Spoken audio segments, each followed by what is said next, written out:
I saw a post recently that says that schools are replacing detention with meditation. And wow, we have come far since I went to school. But I just found it so beautiful. And I noticed that I got a lot of likes and comments on my Facebook post page because it sounds like many people are actually excited about that. So I just feel moved to say a little bit about how amazing that is. Can you imagine if you had learned to meditate when you were young and you were confused and you were emotional and you didn't know what to do with all these emotions? So they were all suppressed. And that's what so many of us have been working on now for many, many years.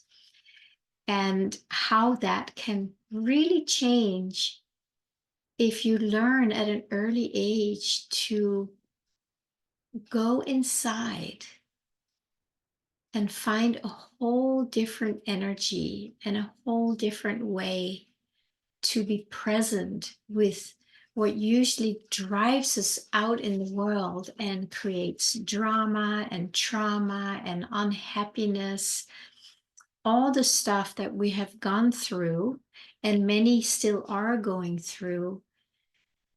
But for those of us who are very blessed that we have learned to meditate, we have learned to go inside and do some self discovery and self inquiry, it's helped us so much, hasn't it?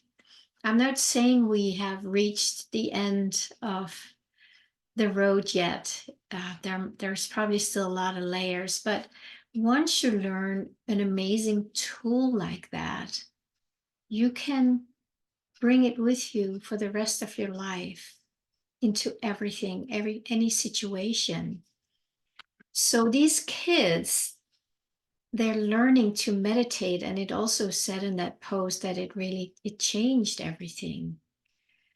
And of course it does.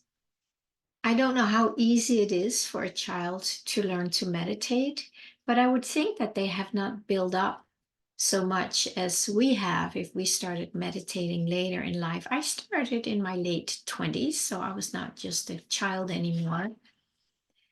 And it's been probably one of the biggest benefits in my life that I am able to lean back, go inside, and be present with the feelings, the emotions, the confusion, the challenges, instead of letting it drive me out. I am here present. So I can choose to be present with whatever is happening here and here. And then I will not be spun out into that insanity that's going on in the world, but instead I can walk as presence, as stillness, as the solution, as I'm sure you are able to also at whatever extent you are. So, yeah, I just felt moved to share what an amazing joy that is being discovered. Now, I also know it's not just now, it's been going on for a while, but it is something that we need to celebrate. And if you are a parent with children, why not take that as an inspiration and start helping them meditate in whatever way children do that. I don't know that. I'm not a child anymore. But there is a way they can learn to be mindful of what is going on. I mean, meditation is really becoming mindful of what is going on at whatever level. It could be being mindful at the most intense level of anxiety and emotions, but to be able to be present with it, be mindful with it, that already changes it all because you're not getting in there, getting lost. You are going there inside of it or around it, and you're present with it, with your presence. And that's really what we're always talking about, or I am always talking about that. I don't know about you, but that's my passion, to really help all of us to start living as and from presence. Presence is peace. Presence is now. Presence is present. So you can see it is always here. Your presence, my presence is always, always here and now. You cannot separate yourself from your presence, but you can turn your attention away from it and focus on other things. But that doesn't mean that the presence is gone. It just means that you're gone. I'm gone for a moment or a day, a week, a year, a lifetime, who knows? But of course, the presence is always here. And if the children can learn that at an early age, that's going to be a very different world that we're going to start experiencing. When you're in meditation, when you're in that place of presence and stillness, the answers are right there. It's not like we have to do anything other than turn within and put our attention here and now and here and now. And then we start opening up more to like becoming an expression of that, because instead of being out here, we turn inside.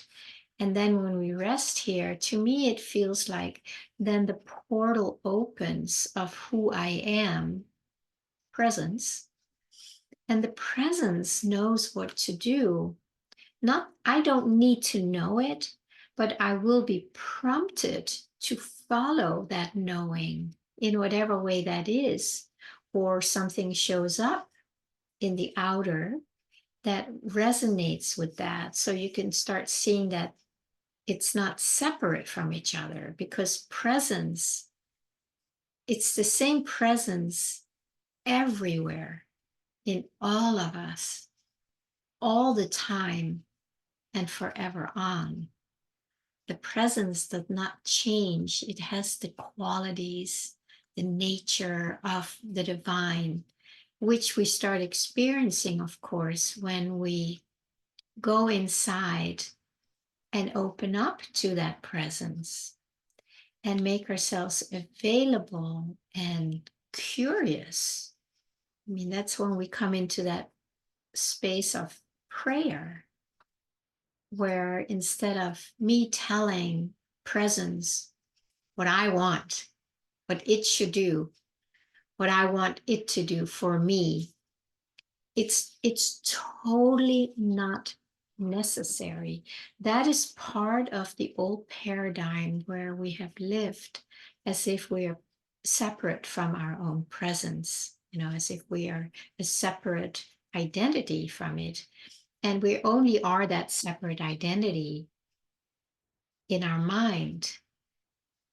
It's not real. It is a belief, it is a suggestion that we have taken on in our mind. And then we put our attention there. And then we lose the connection with our true presence. But we can go back at any time, any place, any moment when we have the reminder, oh, that's right, I'm here. Oh, that's right. That doesn't mean that the turmoil will not be there. but we don't need to give our energy to the turmoil. There are times when we need to work with the turmoil inside of us because we don't want to do the bypass. We want to let the presence penetrate the seeming turmoil, basically our mind. It's like there is some shadow part there that has not been fully penetrated by the light. But when we make ourselves available for that, then the light naturally makes the darkness, the shadows dissolve. And that is how it is. We've all heard that. So just want to just say yay to the schools who are doing that, and yay to all of us who are doing that. And let's keep doing that. I just know that that is the solution that the world needs. And it may not know it yet, but you and I, we can become that outlet for the divine by this deep surrender inside and making ourselves available. Go inside, allow whatever is here, and then, okay, now you show me. You show me. I'm open, I'm available, but I don't know what to do or not to do, except making myself available for my own presence, the divine presence. Yeah, I know I talk about this all the time, but I can't help it. It's so important, and I trust that there are other ones who are aware of that we really need to make that leap of surrender, and so that the presence of the divine can come through. It needs an outlet, right? It needs, like when there's darkness in a room, it needs some kind of a crack to get through. And you and I are that. What else is there? Not to say that that light will not have an action to take or something comes through. That happens naturally, but it's because we make ourselves available for that. And then we can basically just relax and start observing how it knows what is needed, what parts need light, or what parts are ready to be penetrated because we are open to it now. Yeah. Thank you.